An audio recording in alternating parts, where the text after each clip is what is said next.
Story hub blog में आपका स्वागत है। नमस्कार दोस्तों, आप देख रहे हैं स्टोरी हब ब्लॉग, जहां हम आपके लिए लेकर आते हैं देश दुनिया और आपके आसपास की ताजा, सटीक और महत्वपूर्ण खबरें। अगर आप पहली बार हमारे चैनल पर आए हैं तो चैनल को सब्सक्राइब करें, वीडियो को लाइक करें और अपने दोस्तों के साथ जरूर साझा करें। तो चलिए बिना किसी देरी के शुरू करते हैं आज की बड़ी खबर। उत्तर प्रदेश के 2 जिलों सीतापुर और रामपुर में लागू किए गए खाद्य वितरण के पायलट प्रोजेक्ट के खिलाफ अब फुटकर खाद्य विक्रेताओं का गुस्सा खुलकर सामने आया। सीतापुर में सैकड़ों व्यापारी सड़कों पर उतर आए और सरकार के द्वारा खाद्य के सिस्टम को लेकर जोरदार प्रदर्शन किया।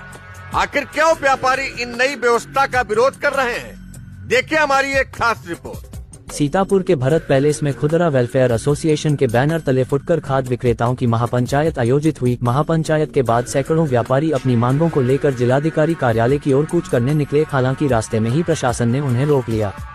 मौके पर पहुंचे सदर एसडीएम ने व्यापारियों से बातचीत की और काफी मान मनौवल के बाद 5 सदस्यीय प्रतिनिधिमंडल को जिलाधिकारी राजा गणपति आर से मुलाकात की अनुमति दी गई। व्यापारियों का आरोप है कि पायलट प्रोजेक्ट लागू होने के बाद उन्हें भारी आर्थिक नुकसान उठाना पड़ रहा है। उनका कहना है कि 280 रुपए में मिलने वाली खाद उन्हें 266 रुपए में बेचनी पड़ रही है, जिससे हर बोरी पर करीब 15 रुपए का नुकसान हो रहा है।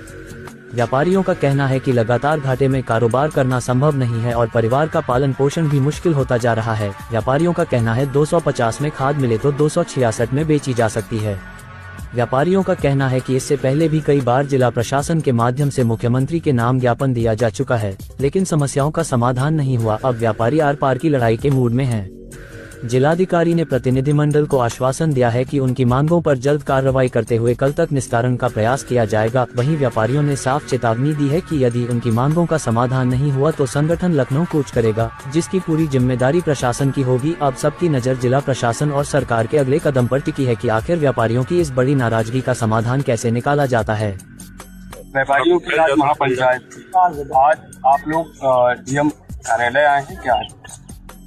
आज हम लोग की जो महापंचायत थी उसका जो मेन बिंदु थे हमारे, वो ये थे कि हम लोग किसानों को कंट्रोल रेट पे माल उपलब्ध कराते हैं, लेकिन हम लोगों को किसी तरीके से कंट्रोल रेट पे खाद उपलब्ध नहीं हो रही। हमारा खरीद का रेट उनकी बिक्री के रेट से भी ज़्यादा है।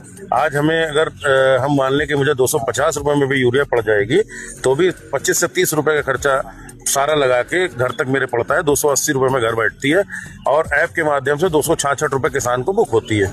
अब 266 रुपये में अगर हम बांटेंगे तो आप समझिए कि कम से कम मेरा 10 से 15 रुपये का घाटा हो रहा है। और ये घाटा हम लोग कब तक सहेंगे, इसके लिए हम लोग 3 साल से प्रयासरत हैं और लगातार हम लोग जो है इसके बारे में ज्ञापन देते आ रहे हैं।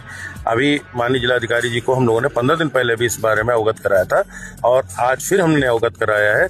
उन्होंने आश्वासन दिया है कि हम इस पे आज शाम को बैठक करके डीओ साहब से और इस पे मंत्रणा करेंगे और देखते हैं कि क्या पॉसिबिलिटी है, क्योंकि चूंकि ये रेट डिसाइडेशन स्टेट गवर्नमेंट का मैटर नहीं है, ये सेंट्रल गवर्नमेंट का पॉलिसी मैटर है। इसलिए हम लोग यहाँ से केंद्र के द्वारा, ये राज्य सरकार के द्वारा या जिला प्रशासन के द्वारा केंद्र में भी बात पहुँचाएंगे ताकि ये व्यवस्था आगे सुचारू रूप से चल सके और हम व्यापारियों का अहित। आपके द्वारा जो मांगे गए अगर पूरी ना होती उसके आगे की रणनीति? सर देखिए, ये एक बात व्यापारी के लिए तो बिल्कुल क्लियर है।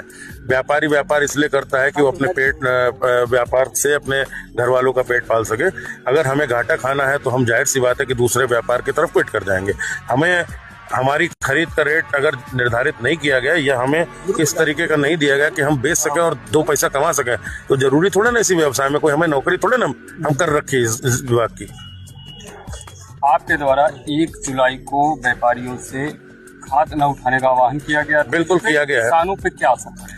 देखिए, किसानों पे जब तक है हम लोग के पास स्टॉक है, जितना निजी सेक्टर है उसके पास जब तक स्टॉक है, हम लोग किसी कीमत पे हाथ नहीं रोकेंगे। जो हमारे पास किसान आएगा हम उसको माल देंगे और हम तत्पर हैं उसको माल देने के लिए। हम चाहते हैं किसान हमारा अन्नदाता है, हम उसके साथ खड़े हैं, लेकिन हमें भी तो कहीं हाशिए पे ना रखा जाए। आज 1600 से 1800 व्यापारी हैं जो आज निजी क्षेत्र में व्यापार कर रहे हैं कृषि का। कईयों का तो व्यवसाय ऐसा है जो 20-20, 30-30 साल पुराना है। आज अगर हमको घाटा होने लगा व्यापार में तो जाहिर सी बात है कि हम दूसरा धंधा देखना पड़ेगा। तो आज तो बेरोजगारी के कगार पे हम आ गए और ये नीति तो सारी सरकार की ही है कि भाई किसानों को कंट्रोल रेट पे माल दो। जब कंट्रोल रेट पे देना है तो हमको भी तो कंट्रोल रेट पे खरीदवाओ। हमारा तो मार्जिन तय करो। 5 रुपए मिलना है, 10 रुपए मिलना है, 15 रुपए मिलना है, क्या मिलना है? आज की तारीख में एक चाय भी 15 रुपए की आती है। आज हमारा जो लेबर है उसको तनख्वाह कहाँ से दें? हम किराए की दुकान में बैठे उसको कहाँ से दें?